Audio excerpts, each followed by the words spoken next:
क्या दुनिया से काम है, तो रमता जो भी राम मेरा, क्या दुनिया से काम। दिन दिन पल पल छिन छिन काया, दिन दिन पल पल छिन छिन काया,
श्री ऋषभदेव भगवान की जय।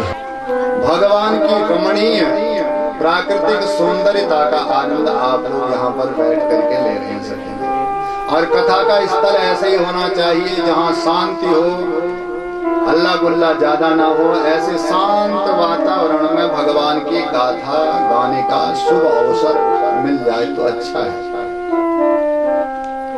और भरत जी महाराज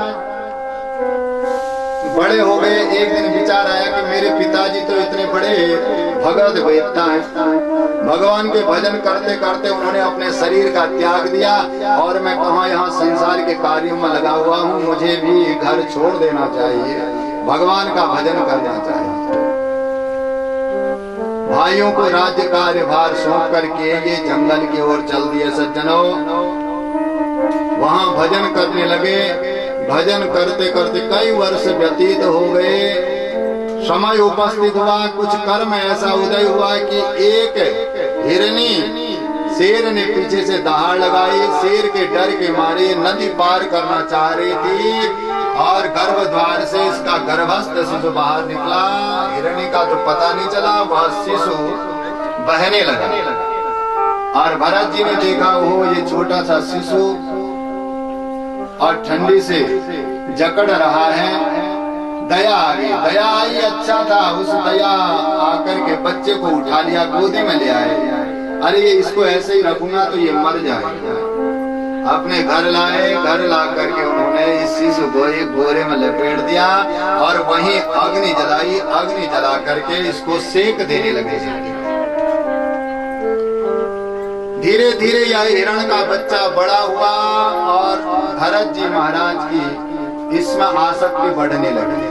आसक्ति बढ़ती गई, बच्चे से ज्यादा स्नेह इसमें हो गया। इसके लिए खाना पीना इत्यादि का प्रबंध करते करते यह अपने समय को बिताने लगे। सज्जनों, जो मालाएं जप रहे थे वो माला कम हो गई, जपना कम हो गया और इस हिरण के बच्चे में आसक्ति ज्यादा हो गई। एक दिन ये बीमार हो गए, बुढ़ापे की अवस्था आ गई। अपने चारपाई पर लेटे लेटे इनका हिरण का बच्चा कहीं दूर चले गया, उसी में आसक्ति होगी, हाय मेरा बच्चा कहाँ चले गया, मैं तुझे कहाँ पाऊंगा, जंगल में जाएगा, शेर इत्यादि तुझे खा लेगा।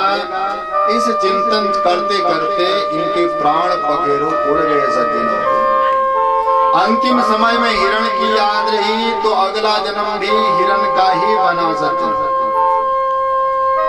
अंतिम समय में जिसको याद करोगे वही बनना पड़ेगा, इसलिए अंतिम समय तक किसी की याद ज्यादा मत रखना, भगवान की याद ज्यादा रखना, संसार के पदार्थों की याद ज्यादा मत रखना। कहीं पत्नी में आसक्ति होगी, कहीं बच्चे में आसक्ति होगी, नाती पोते में मत रखना, और रखना अंतिम समय में परमात्मा को याद अंतर दिल से। नहीं तो हिरण के बच्चे में इनकी आसक्ति होगी, हिरण बनना पड़ा, अगले जन्म में हिरण बन करके आए, जंगल में अनेक हिरणों के साथ घूम रहे हैं। पिछले जन्म की इनको तो याद है, भजन किया था, याद है, हिरणों के साथ बैठे हुए हैं, उस जंगल में किसी ने आग लगा दी, सोचा कि अब हिरण बन करके क्या करूंगा, वहीं सभी हिरण तो भाग गए, ये वहीं बैठे रहे, आग से जल गए, जलने के बाद इन्होंने यहाँ अपने प्राण त्याग दिए सभी। हिरण योनि प्राप्त करने के बाद अगले जन्म में ये एक आंगिरस गोत्र के ब्राह्मण के यहाँ इन्होंने जन्म लिया सभी। इस ब्राह्मण के यहाँ जन्म लेकर के पिताजी ने देखा ये बालक हमारा जो है बड़ा विद्वान होगा, इसका मस्तिष्क बड़ा चौड़ा दिखाई दे रहा है।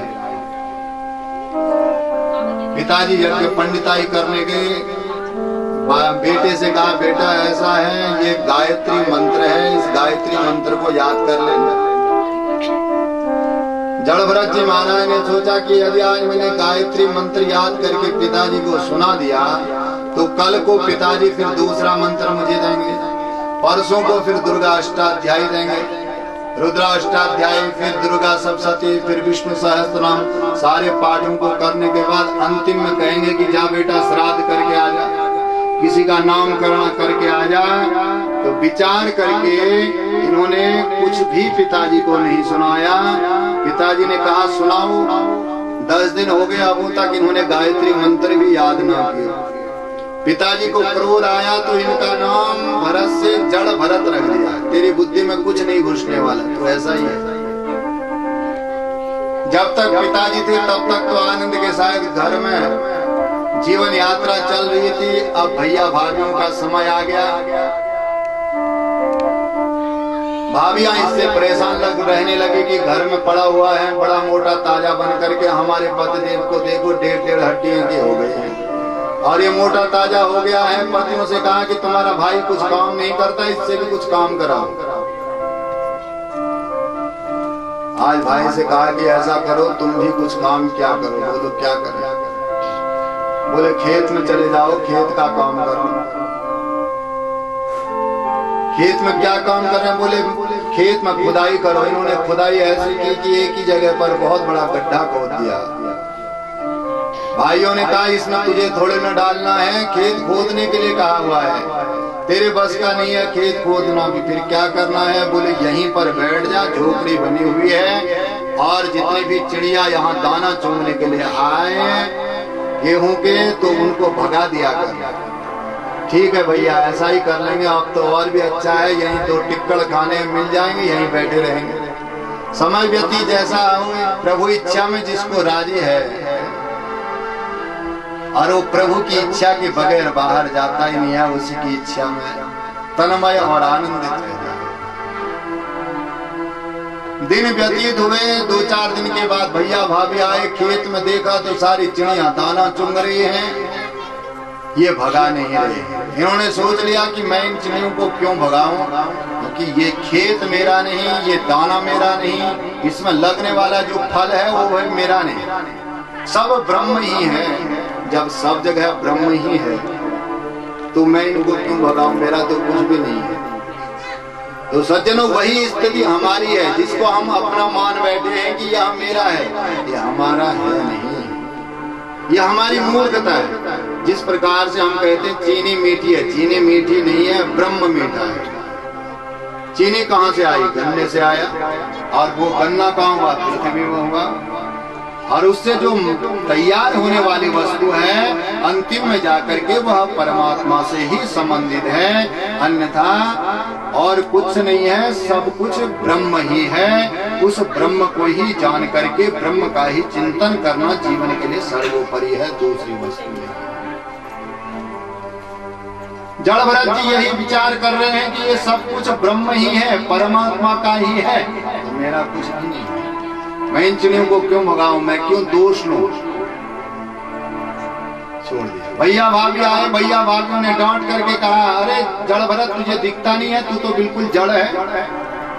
यहाँ बैठा हुआ है, क्या कर रहा है? चिड़िया सारा दाना चुन जा रही है। बोले तू इसके काम का भी नहीं है, जा हमारे घर से निकल जा।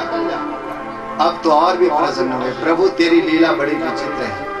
अब तो अभी तक तो भैया भाभी का डर था कि कुछ कहेंगे, अब तो तेरी लीला भजन करने के लिए स्वच्छंद हो गया हूँ, तेरी इच्छा अच्छी है, अब तो चलते हैं भजन करने के लिए।